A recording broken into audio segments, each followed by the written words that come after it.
Welcome to the Kill Count, where we tell the victims of all our favorite horror movies. I'm not James A. Janice, but instead, you're the host, person. And today, we're covering Dinocroc, which came out in 2004. It's exactly what you think it is. A giant dinosaur crocodile eating people. How many people? Let's find out and get to the kills. The movie begins with a drop of blood. That's coming from this dude, Dick Sidney. He's a crocodile hunter. And I think he might have got himself a crocodile.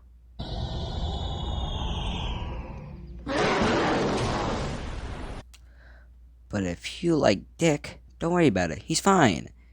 And this whole thing was just a really stupid dream. Time to actually start the movie with the title card. Apparently, the story here goes is that they discovered a Dinocroc years ago, and now scientists have been able to bring it back. Supposedly, it's a Sarcosuchus, but problem with that. Sarcosuchus was a quadrupedal animal. The Dinocroc in this movie is very much not. Some of those scientists are these guys, which include Dr. Campbell, I guess his first name is Doctor, his nameless assistant. Yeah, I'm sure she'll do fine in this horror movie. Dr. Campbell heads out and leaves, leaving his nameless assistant behind to check on the Dinocrocs. Dr. Campbell's assistant noticed something weird with the Dinocrocs because they're reading each other. So naturally, she decides to check the cameras, and when she can't see the creatures, she decides that the smartest thing to do in this moment would be to go inside the cage. Yeah. This ends up going about as well as you'd think would probably go, because just as she thinks she's safe, a baby Dinocroc shows up and attacks. Thankfully, this random janitor is just kinda here, and he decides to walk towards her as slow as freaking possible. So yeah, she's really. Dinocroc just kinda leaps out of there while the dude was checking the pulse of the dead lady, and the news ends up attracting the cops and Paula Kennedy, a news anchor. And the sheriff here is Sheriff Harper. The janitor gives his account of the offense, where, he checked the pulse of a dead woman, so he probably should leave that part out of it. Meanwhile, this little kid, Michael Banning's looking for his dog.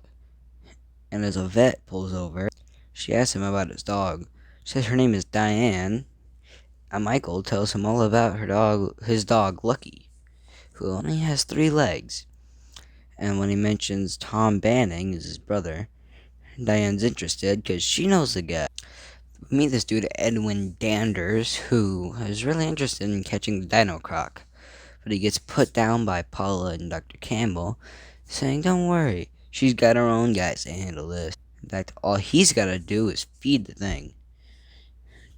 Now, you're probably wondering, what do you feed to a giant dinosaur crocodile?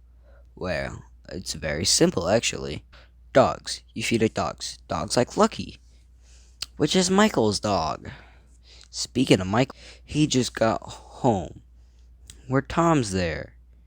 And Tom tells him that, hey, shouldn't be out past dark. Even though, dude, you should know that your brother's not home. But, this guy is very terrible at being a good sibling. Since Danders has the competence of a bowl of alphabet soup, Lucky ends up getting away from him. And also, his flashlight goes out. I mean, it'd totally suck if, a Dinocroc ate him. And there we have our second kill of the movie. Diane goes over to Michael's house to have a little chat with him, because they used to know each other. And so, great. Now we're going to have a romance plot in this movie. But you probably don't care about that. You just want to see the Dinocroc eat people. That'll happen later, because Dr. Campbell's busy hunting down the Dinocroc, as Diane and Tom are looking for Lucky. They end up running away when they see that Dr. Campbell is shooting a gun around. Tom ends up knocking out Dr. Campbell because nobody knows how to talk to anybody, and they basically kidnap an old man who tells them that, hey, he got a problem because a giant monster just escaped from a lab. They go to a pub where they meet the person who's here to help him out here, which is Dick Sidney, that crocodile hunter we saw in the beginning of the movie. Meanwhile, a couple of drunken idiots with rifles have shown up, so you know they're gonna be super safe. One dude goes up to pee, and exactly what you think happens ends up happening. Yeah, he ends up getting eaten by the Dinocroc. And if you're worried about his buddy, don't, 'cause he dies too. Yay! Tom and Diane finally get to Michael's house, where they go inside because it's a romance story too. Meanwhile, Michael's out in the woods looking for Lucky, 'cause he snuck out. Did you forget about the dog? Good, 'cause so does this movie later. The Dinocroc shows up and ends up scaring Michael, causing him to hop on his bike and nope, he just throws it out, okay? So he gets up and he runs away. We end up hiding inside this little shack thing, where we end up getting the most infamous and memorable scene from this movie. Tom?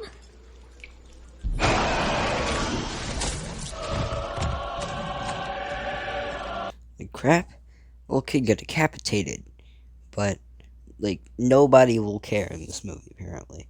The next day, the characters end up going hunting for Dinocrocs when they realize that the Dinocroc has gone out to a lake, which is a little hangout zone, I guess. The Dinocroc ends up getting interested in a skier that he finds, and then nobody will just. Okay, there's no way that nobody saw the giant crocodile just jump out and eat that girl. There's no way. Everybody goes out there after the boat driver decided just to, abandon ship. Like, that would be a good idea. And Dick decides to jump in the water to save him. The Dinocroc ends up snatching up this dude and becomes the next kill of the movie. The Dinocroc knocks the boat over, or at least tips it a bit, causing Dr. Campbell to fall into the water. The Dinocroc shows up in first-person POV, and we get what seems like a kill from a Jaws movie as the dude is just pushed around back and forth while he spills ketchup all over the place. Shouldn't pollute the waters, dude. So nice.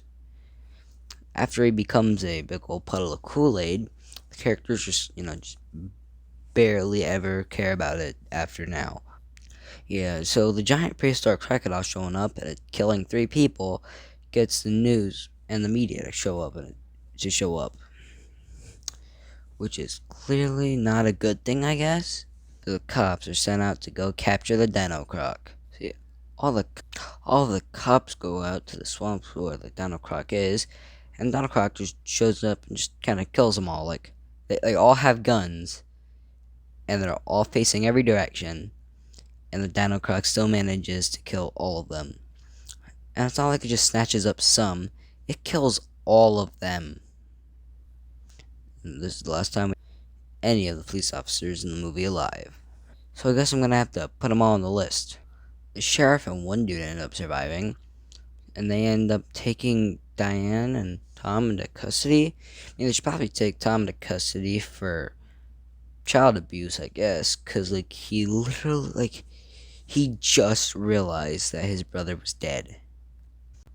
Cops come up with a plan to use this cute good boy to lure the Dinocroc into a tunnel where they will lock it up.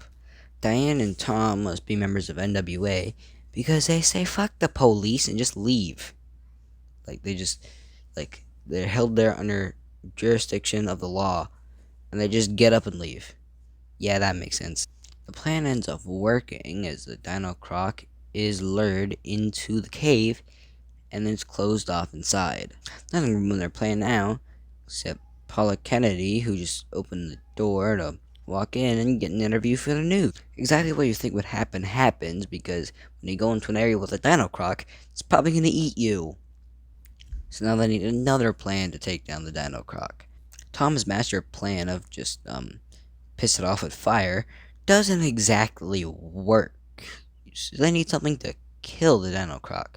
So thankfully there's a train coming by because it has the most convenient schedule of all time. Tom gets up and runs away at the nick of time, causing the Dinocroc to get hit by a train. So that means that this movie is almost over. Thank God. As the movie ends, Tom and Diane are a thing now as they ride together off into the sunset. All's well that ends all right. Except, the child that got decapitated by a crocodile. Yeah, that's a kind of unimportant and, not good thing. But, so, how many victims were killed by the Dinocroc? I don't think anything creative. I don't deserve to. It's called a Dinocroc. There's only one way to find out, and that's to get to the numbers. There are 14 victims in Dinocroc. Of them, 11 were dudes and only 4 were women, getting a heavy male-to-female ratio. With a runtime at 87 minutes, that leaves us with a kill on average about 6.21 minutes. But the coolest kill of the movie goes to Michael. I think it's obvious why. It's the only kill anybody really measured in this movie, and it's a little kid getting decapitated. Told Machete for lamest kill can go to the water skier because it's very stupid how nobody saw it. And that's it. Dinocroc came out in 2004 and would kind of get a sequel with Super Gator. But Dinocroc itself wouldn't actually return until Dinocroc vs. Super Gator. I'll cover that eventually. But until then, this has been a kill count.